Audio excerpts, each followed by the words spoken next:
उस मैसेज में वो पता लिखा हुआ था जिसके बारे में वो अभी मायरा और टीना को बोल कर आया था। अभिनव ने फोन जेब में डाला और गुस्से में गाड़ी लेकर ऑफिस से निकल गया। इससे पहले कि वो उस आदमी से मिलता, वो ये पता लगाना चाहता था कि आखिर वो आदमी था कौन जो अभिनव की जिंदगी में परेशानी खड़ी करना चाहता था। कुछ देर के बाद अभिनव उस कंपनी के बाहर पहुंच चुका था जिसका पता उसे मायरा ने भेजा था। अभिनव अंदर घुसा और सीधा रिसेप्शन की तरफ बढ़ने लगा। उसने रिसेप्शनिस्ट से कहा, मैं गौरांग से मिलना चाहता हूँ। अभिनव की बात सुनते ही रिसेप्शन पर खड़ी लड़की ने एक पल के लिए अभिनव को ऊपर से नीचे तक देखा और बोली, आपके पास अपॉइंटमेंट है? अभिनव उस लड़की की आवाज से ही उसका भाव समझ गया था। वो जान गया था कि गौरांग से मिलना इतना आसान नहीं था। ऐसे में अभिनव ने कहा, उसको बोलो मैं यहाँ आया हूँ। सॉरी सर, लेकिन बिना अपॉइंटमेंट के आप उनसे नहीं मिल सकते। सीरियसली? अभिनव ने कहा। उसके चेहरे पर उसका गुस्सा साफ नजर आ रहा था।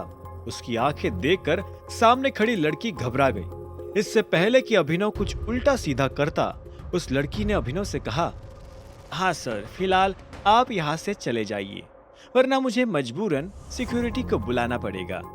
ये सुनते ही अभिनव का गुस्सा और ज्यादा बढ़ गया, लेकिन उसने जैसे तैसे अपने आप को शांत किया और बोला, गौरांग से कहना कि मेरा नाम अभिनव है, मैं इमेजिंग सिक्योरिटी से आया हूँ और जो वो चाहते हैं हम वो करने के लिए तैयार हैं। ये बात सुनते ही वो लड़की अभिनव को फिर से पलक झपकाते हुए देखने लगी। उसने गहरी सांस ली और आखिर में टेबल पर रखा फोन उठा लिया।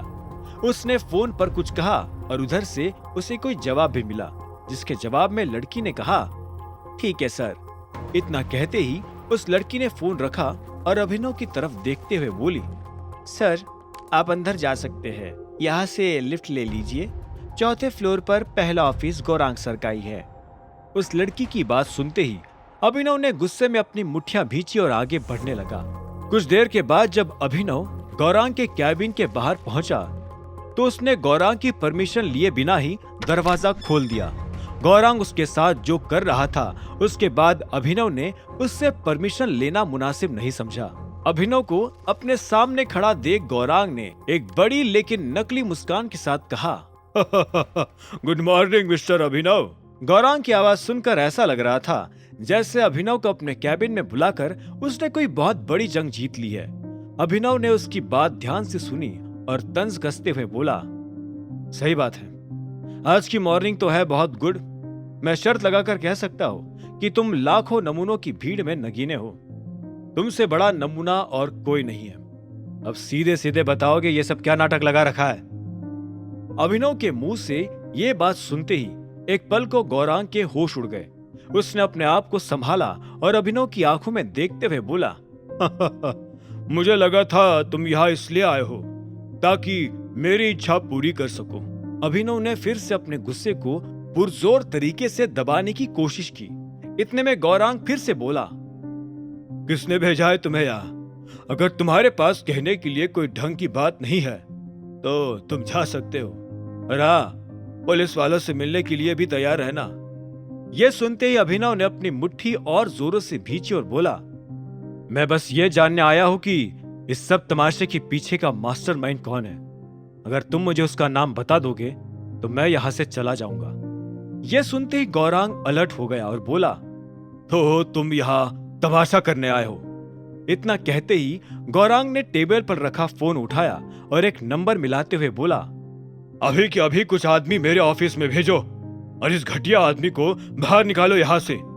इसके बाद उसने अभिनव को देखा और बोला, अगर तुम अपने पैरों पर यहाँ से जाना चाहते हो तो अभी के अभी निकल जाओ, वरना मेरे आदमी तुम्हारी टांगे तोड़कर तुम्हारे हाथ में थमा देंगे।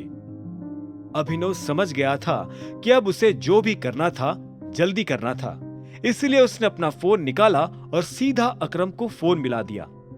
अकरम ने खुद अभिनव से कह रखा था कि वो जब भी किसी मुसीबत में फंसे तो वो उसे फोन कर सकता था। उधर जैसे ही अकरम ने फोन उठाया तो वो घबराते हुए बोला, मैं तुम्हें फोन करने ही वाला था अभिनव, कल रात को क्या हुआ था? आगे की कहानी जानने के लिए देखें अगला एपिसोड सिर्फ पॉकेट एफएम के यूट्यूब चैनल पर और द रिटर्न ऑफ टाइगर के सारे एपिसोड्स को सुनने के लिए डिस्क्रिप्शन में दी लिंक से डाउनलोड करें पॉकेट FM ऐप।